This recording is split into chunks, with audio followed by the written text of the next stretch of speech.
शब्द सुनने वाला हो सकता है कि यह भी कोई व्याख्या करने का विषय है। ज़रा ध्यान से सोचिए। जीवन इन्हीं शब्दों के अधीन है, कभी कोमल तो कभी कठोर, कभी मोही तो कभी निर्मोही, कभी चंचल तो कभी गंभीर, कभी मुस्कुराते तो कभी रुलाते, कभी अपने से तो कभी पराये से, कभी जाने से तो कभी अनजाने से, और न जाने ऐसे ही कितने उदाहरण जो इन शब्दों की विवेचना में कहे जा सकते हैं। फिर भी इनकी पूर्णता संभव नहीं है, क्योंकि ये स्वयं के जन्मदाता स्वयं ही होते हैं।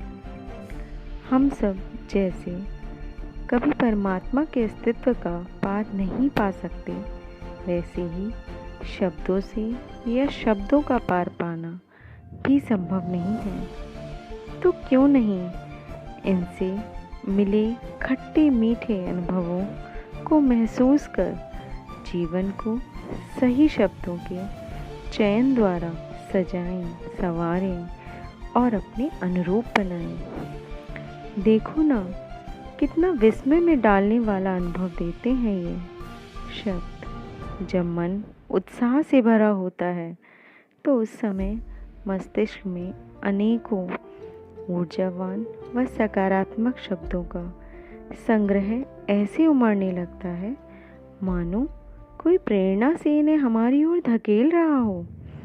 और अनुभूति के अनुसार उस समय का रोमांच भी बढ़ने लगता है।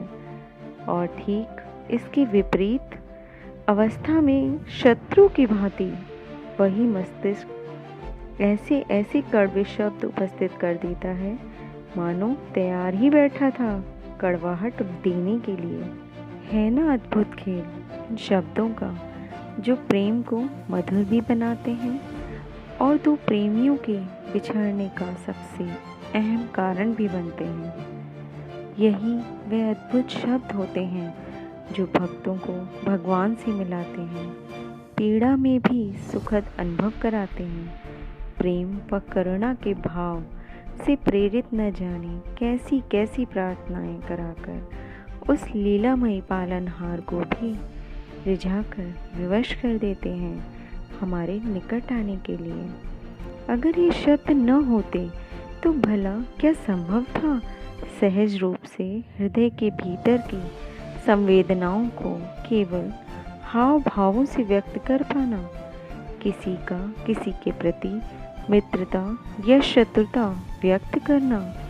ये शब्द अपनों से तो अपनापन बढ़ाते ही हैं, अजनबियों को भी अपना बना लें, ऐसे मोहक अस्तित्व वाले होते हैं ये। क्या बयां करूं इनकी शान में मैं, ये मुझको मैं नहीं रहने देते, तुझको तू नहीं रहने देते, बस खुद की ही चलाते हैं और हमें भी नचाते हैं। न जाने कैसे कैसे मोहजाल पर ये बिछाते हैं। शब्दों का शब्दों से भी तो कोई नाता ज़रूर होगा, तभी तो ये सारे जग को अपना बनाते हैं। ये शब्दों के चयन की रुचि ही है जो खुद को खुद से मिलाती।